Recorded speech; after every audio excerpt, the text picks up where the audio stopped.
అందరికీ నమస్కారం అండి. నా పేరు గూడూరు నాని ముదిరాజ్, జాతీయ బీసీ సంక్షేమ సంఘం రాష్ట్ర యువజన అధ్యక్షుడిని. రేపు 30వ తారీఖు శనివారం ఉదయం 10 గంటల 15 నిమిషాలకి యువజన రాష్ట్ర కార్యాలయం ప్రారంభోత్సవం జరుగుతుంది. రాష్ట్ర కార్యాలయం ఇదే. ఈ రాష్ట్ర యువజన కార్యాలయ ప్రారంభోత్సవానికి ముఖ్య అతిథులుగా మా జాతీయ అధ్యక్షులు, రాజ్యసభ సభ్యులు టైగర్ ఆర్ కృష్ణయ్య గారు మరియు రాష్ట్ర వైద్య ఆరోగ్య శాఖ మంత్రి శ్రీమతి విడుదల రజనీ గారు, అలాగే శాసనమండలి సభ్యులు అప్పిరెడ్డి గారు, ఇంకొక మా బీసీసీఎల్ రాష్ట్ర అధ్యక్షులు జంగా కృష్ణమూర్తి గారు, మహిళా రాష్ట్ర అధ్యక్షురాలు వైఎస్ఆర్సీపీ బీసీసీఎల్కి పోతుల సునీత గారు, ఇంకా మొదలైన వివిధ బీసీ కార్పొరేషన్ చైర్మన్లు వీళ్ళందరూ ప్రారంభోత్సవానికి ముఖ్య అతిథులుగా వస్తున్నారు. ఈ యోజన కార్యాలయం యొక్క ముఖ్య ఉద్దేశం రాష్ట్రంలో ఏ మూలన బీసీలకి ఇబ్బంది జరిగినా, అన్యాయం జరిగినా, ఏదైనా సమస్య వచ్చినా ఈ రాష్ట్ర యోజన కార్యాలయాన్ని సంప్రదించవచ్చు. వారి సమస్యల్ని మేము పరిష్కరించే దిశగా ముందుకు వెళ్తాం.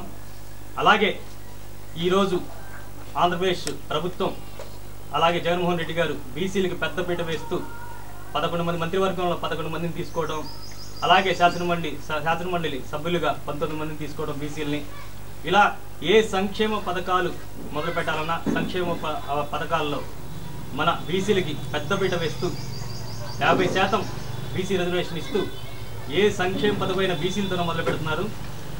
జగన్మోహన్ రెడ్డి గారి కృతజ్ఞతలు చెప్తూ యువజన కార్యాలయం యోజన అధ్యక్షుడిగా నేను రాబోయే కాలంలో 24లో మరొకసారి జగన్మోహన్ రెడ్డి గారిని ఆయన నాయకత్వాన్ని తీసుకెళ్ళడానికి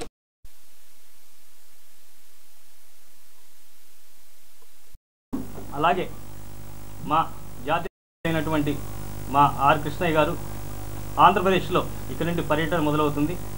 శ్రీకాకుళం నుండి చిత్తూరు వరకు అన్ని జిల్లాలు వివిధ బీసీ సంఘాలను కలుగుతాం, వివిధ కుల సంఘాలను కలవటం మొదలైన ఇంకా ప్రతి రాజకీయ పార్టీని సంప్రదించి ప్రతి బీసీని చైతన్యపరుస్తూ రాజకీయంగా ముందుకు తీసుకెళ్లడంలో అందరినీ కలిసి అందరినీ ఐకమత్యం చేస్తూ ముందుకు తీసుకెళ్తారని చెప్పి, అది రేపు ఈ రాష్ట్ర కార్యాలయం ప్రారంభించే అది కూడా మొదలవుతుందని చెప్పి మీ మీడియాకి తెలియజేయడం జరుగుతుంది.